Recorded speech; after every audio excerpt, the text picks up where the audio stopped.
Hey, good people, and welcome to Lovely J Podcast. This is Coco. Now, I'm sorry that my voice is deep. I've been having something going on, and plus, I'm just getting out of bed because I know I'm going to be working late tonight over into the wee hours of the morning. But I come on to say this, that the emotions that I'm feeling right now toward my ex passing is anger. It's a lot of anger because... And I know this anger not going to last because this too shall pass, and I'm not going to let it last. But I have got to forgive those who mistreated him while he was here on this earth. I got to forgive them. I saw too much of it, and it just, that's why the majority of the time why I would be mad with him is because he would not take up for himself around certain people. I mean, they would just beat on him and hit on him and things, and then he would come home and fuss with me because he got jumped on. And that's what makes me angry. It's knowing that all that was happening, and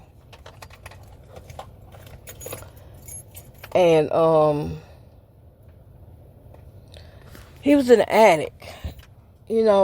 Just because people are addicts, really think about it. Why is somebody always trying to teach somebody a lesson? He was an addict. He did what addicts do.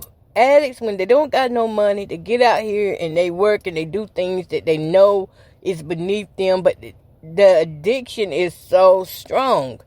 Now, I can speak from an addiction point of view because I had addiction. I had a 6-year run with crack cocaine, smoking it day and night. And I was functioning with it. But there was times when, I go out here and make these big bills and things. And I remember one time that, thank God they're grown now, my mama and dad was around. But I remember one time I had locked everybody out the house and pretended like I wasn't there because I was paranoid. I'm not proud of that. But I'm just saying this to say I know what addiction can make you do. I never got to the point of prostitution because I always kept money on me. But if it had got to that, I believe I would have done that too. If I wouldn't have had money and been making money, I believe that would have happened. But I just keep thinking, why did you ask for help? Why didn't you try? I mean, it's just all those thoughts that run through your head. And, we got to get them out so we be okay. Because we can't make nobody do anything. One thing about an addict, they're going to do what they want to do. We can't make them do nothing. We can't convince them. But the best thing we can do is just try to be there for them. And then when we there for them, we have to, put all our stuff up. They walking on eggshells. We walking on eggshells. Those of us who are sober-minded. And just because I know a lot of my stuff was stolen. And by the time we did finally call it quits, my house was about empty. I started out with this real beautiful house of things on the wall and all over, and by the end of it, to this day, I don't know where that stuff is at. I don't even know when that stuff left, because I just numbed out and just kept going on the road. And then I come back home one day and I realized there's nothing on my walls at all. My home was stripped. And I don't even really know. I know he did some of it. I don't know if he did all of it, but I know he had done some. Not some, a lot of it, because every time I buy something nice looking and I go back for it, it might stay for about 2 weeks where I put it and then it be gone. Addiction is a dirty thing. It's dirty. And then, you see that they sick. And you keep... I gotta stop with the what ifs. Because my head just goes to, what if I would have stayed with him? what would the outcome be? And to be honest, it would be that I would be sick, and he probably would still have the same outcome, but I would be more sicker, grieving more harder. It wasn't meant for me to stay like that. God knew what he was doing when he got me up out of that, because that was just it was real love, but it wasn't godly. It wasn't godly. So anything that's not holy is not gonna last. I don't care who you is. And then when you finally, after you done ran, the only way you're gonna get peace is in death. That's it. If you don't get right with God. So if there's anybody out there that's struggling with addiction right now, or grief from a loved one that has passed from their addiction, you put God in front of it. In everything you do, if you don't know what to say to God, just say, Holy Spirit, help me today on what I need to say and what I need to do. What are the things I need to learn to become a better person, to become more compassionate and understanding? See, when me and him were together, I couldn't be compassionate toward him because I was not a Christian woman. And it was hard to sit there. I responded to him like the world responds. You do something to me, I do something back. You take something from me, I take something from you. That's the way I was responding. I wasn't responding with Christian beliefs or values. I was a low-valued woman. And people just didn't realize that. I was a low-valued woman then. I looked good. I sound like I knew what I was talking about, but the truth was, I was so immature. When I look back now, I was just emotionally immature. I had no business running up and down those streets and didn't have no common sense. No common sense. No emotional maturity at all. And now I know why I didn't have no emotional maturity. Because I got with him at 22. And, when I started doing the drug habit too, right along with him, because most of the time when you get a man like that, they like, if you don't do what I do, then they don't want you. That's how it be. And if you want that man bad enough, you start doing what they do. That was my downfall right there. I wanted that man bad enough because, see, that man got me back in my house. And that's all I saw was the man, the hero that got me back in my house. That's what I saw, and that's the way I continued to see him. Even when he would do wrong and do me bad, I would continue to see those first moments of when he saved my life out there. But grief is hard. It's hard because when you're grieving, you got to be angry. Somebody needs to be held accountable for it. He was still a man. He may not have had it all together. And that's got to hurt a person to know that an addiction is taking them down and they can't stop. They can't do it on their own. So they keep self-medicating. And the more they medicate themselves, the worse they get. But the brain can't connect because addiction is a brain disease. It's a brain disease, and sometimes it's genetic. Sometimes the things a person is craving to do is genetics. Alcoholism runs in a lot of families. Most of the women in my families, on all sides of my family, except for, I don't know about the other side, the Boughton side. I don't know. No, well, yeah, it do run on the Boughton side. Come to think about it. All sides of my family, the women are the most of the alcoholics. So quite naturally, if it's environmental, that's what I'm going to do too. And it's already genetic and predisposes you for depression and all those other mental illnesses and the bipolars, the personality disorders. All of this comes together. And once you become an addict, it's activated and you become a different person. See, I got a different person from who I first met.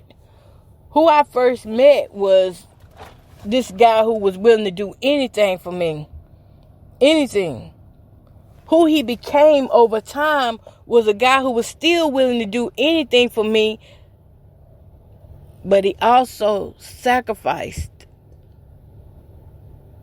He sacrificed our relationship for the addiction. Once he was full gone into the addiction, when I seen that he had to have it every day, I was having it every day. Once I seen that, after my overdoses, I quit. I couldn't do it no more. It just was, I had to make a choice, and it was hard to quit. I had to stay in bed for about 3 months. I used trazodone. I took the trazodone, so every time my stomach would get the nervous feeling and the craving for it. Because see, when you crave for it, I'm going to tell you, I hope I have time to tell you how this thing worked for me. Now, when I first started, I craved it that next day. All I did was try a $5 piece. Dang, that man driving too fast on this road. Ooh. All I did was try a $5 piece. And the next day, I was hooked. I was hooked the next day. Not the next week, but the next day, I had to go find somebody to sell me some dope. That next day. And then the next day, the amounts that I was using increased and increased and increased.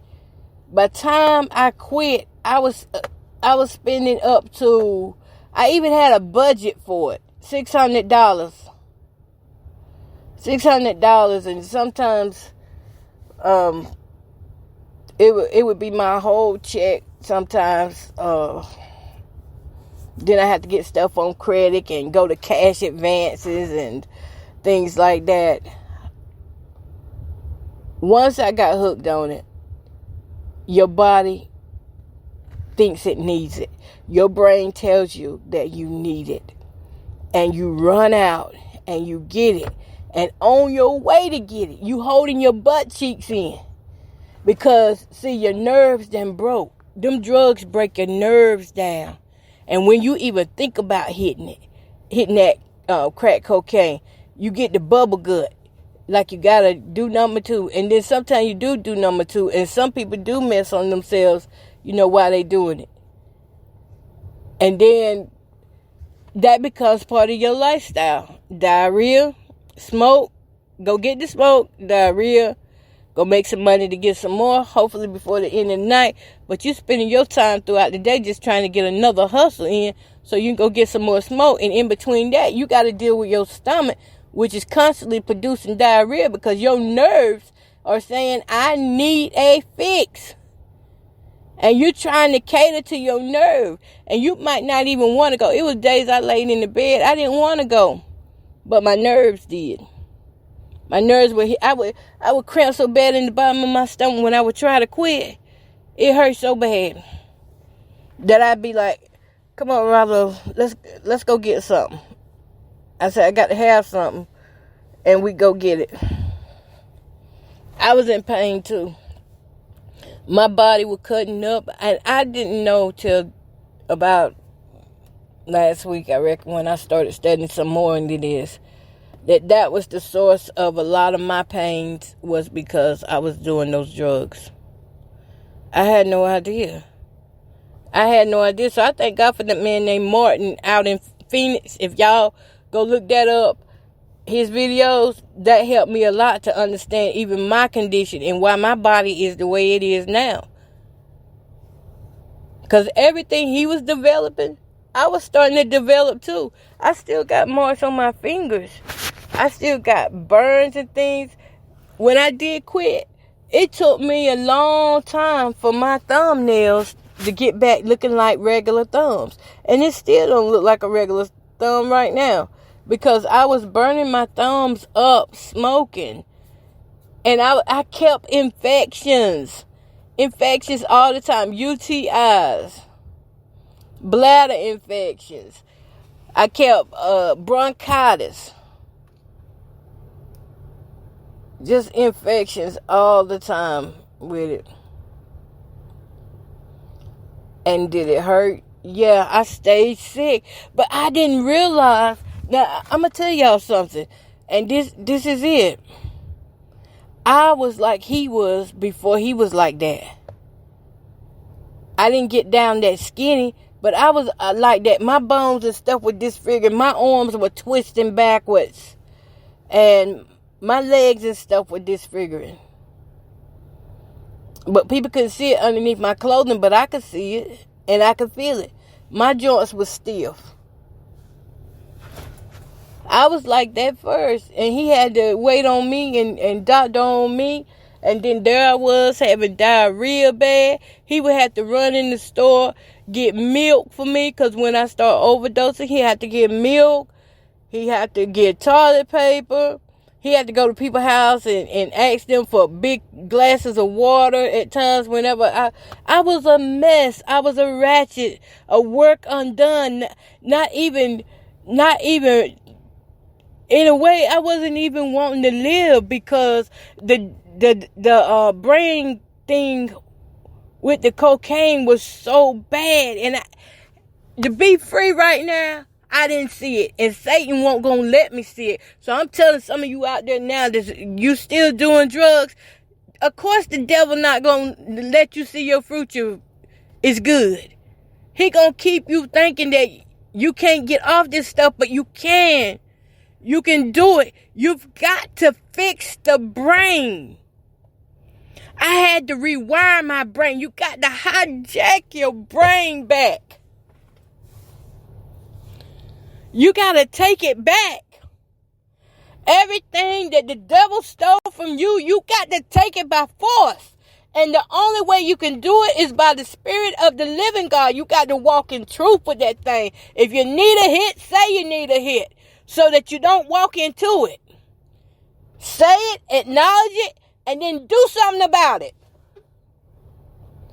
It was not easy for me to come off. And that man saw the worst of me. Oh, if he didn't get it right for me, he went through so much just with me. Don't think that my attitude was pretty. My attitude was worse than his. But people didn't see that part because they weren't always with us. You gotta hijack your brain in order to get off of these drugs. Your brain is gonna tell you that you're dying without it. But your brain doesn't tell you that it's the reason why you're dying. You're dying with it. I came so close to death's door. You are dying with it. Just like people who smoke cigarettes. I don't got nothing against anybody who smokes cigarettes, but I know I was sold a lie about cigarettes. I was told that cigarettes were good for stress, good for anxiety, good for pleasure. You're going to feel good when you're smoking it. No, you feel good for the moment. But if you don't keep it up, that's when you realize that you're stressing about getting another pack and where your next cigarette going to come from. Cigarettes are way more addicting than meth and crack. Hijack your brain. And I promise you, if you hijack your brain, hijack your thoughts, because I'm telling you, Satan will send these thoughts to your head and you got to speak over them. It was hard for me to quit. But when I did quit, that didn't stop nothing. That didn't stop Satan from coming in my ear saying, I need a hit. So I had to come up with a plan. Every time my mind and body would say, I need a hit, I say, I need Jesus. I go read a scripture. Because if you do that long enough, you'll start changing your brain pattern. That's even the same for people with PTSD. If you say it long enough that I've already overcome this, it's true. You have. People who have these addictions, if you speak to yourself and you tell yourself when that craving comes, I've already overcome that, because truly you have. You have already overcome it. You want to know how I know? Because every day that you sit there and you're without it, you're in withdrawal and you're still living. You're not dying when you're in withdrawal. That's your body fighting to live.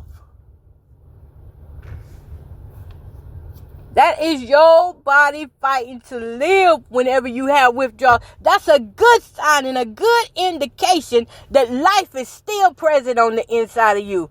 If you're not withdrawing, I would feel sorry for you, because that means you might be already too far gone. But if you are withdrawing, that's the best sign that your body is coming back to life.